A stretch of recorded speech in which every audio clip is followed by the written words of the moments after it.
Welcome to a new Third Wind channel video.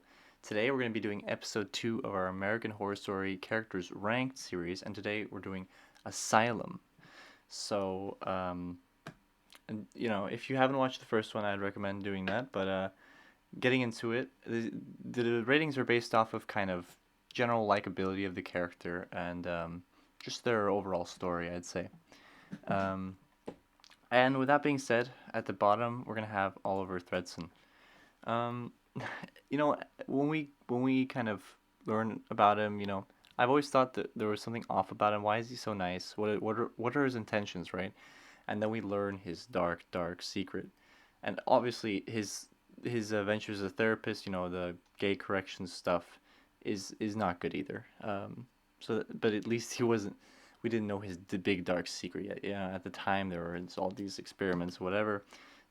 Still, it's a little bit more forgiving. But what we learn his big dark secret, that he is literally skinning people and killing so many people.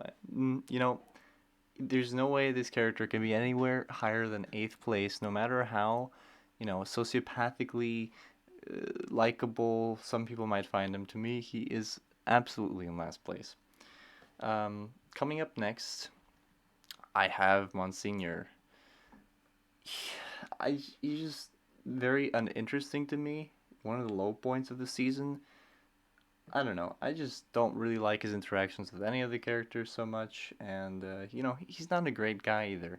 So, for me, he has to go in seventh, and I don't really have much more to say about him. He's just not very interesting to me.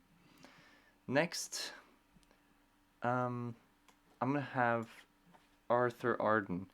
You know, there are parts of the season where I find him quite interesting, and his kind of thought process can be, you know, experimental. That's a very kind way of putting it, but it doesn't change the fact that he is not a very likable character. He is quite bad. He is maybe an ex-Nazi. I'm not sure if that was 100% confirmed, and his kind of creepy attraction to Sister Mary Eunice didn't look very healthy either. He killed one of the patients, just torturing them. His experiments on Kit Walker as well, not good. And then his like zombie guy, no, this guy's trouble. He's interesting, sure, but he can't be higher than sixth. Um, Next, I'm going to have Grace.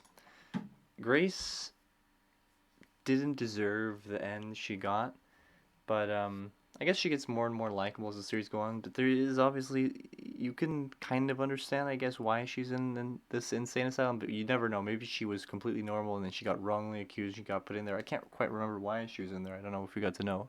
Oh, didn't she? I think she might have killed someone. I can't remember. But either way, I'm talking about her, all the other things and her getting resurrected and all that and getting, spoiler warning, killed by Alma. Um, yeah, I just she never really fully connected with me. And I think that's the reason why I have her at number 5. That being said, there was an interesting love arc there. Next, we're gonna have Sister Jude. A steadfast disciplinarian with a hidden appetite. That's what I found on a different site.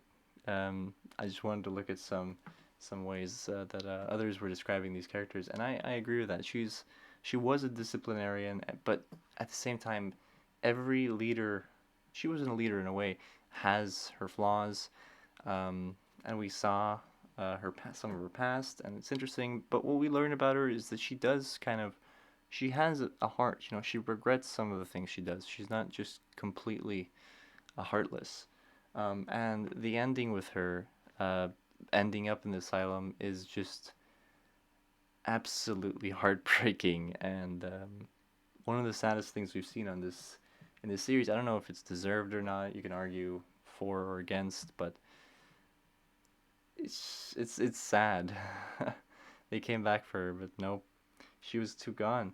I like her kind of fight, not really fight, but kind of conflict with Arthur Arden over the asylum. was interesting too, and her interactions with the rest of the characters, most of them are really good actually. So that's where I put her. Next, we have Sister Mary Eunice. I understand, like, you kind of have to rate her based on a few different things. Before she gets taken over by the devil, she's great. Still, great character. I'd still maybe put her maybe in fourth instead of third. But what really spices up her character is when the devil takes over, and you see like people thinking, oh, this is that innocent Sister Mary Eunice, but no, the devil's in her, and man, does this make for an incredible villain. We have so many great villains this season, which I forgot to mention. It's just you can see so many of these characters as villains, and kind of the turning of the tables in the different parts of the season. It's incredible. But Sister Mary Eunice, really, really interesting to watch. Spices up this season, and as always, Lily Rabe makes this performance even better. So Sister Mary Eunice, number 3. At number 2, I can argue for both of these, but I think you almost have to look at it as who has the more incredible story. And I think Kit Walker takes second place. He's described as, let's see here, I have it written down, a simple man with an incredible story. I think this is exactly what Kit Walker is. Well, poor guy, he goes in this place,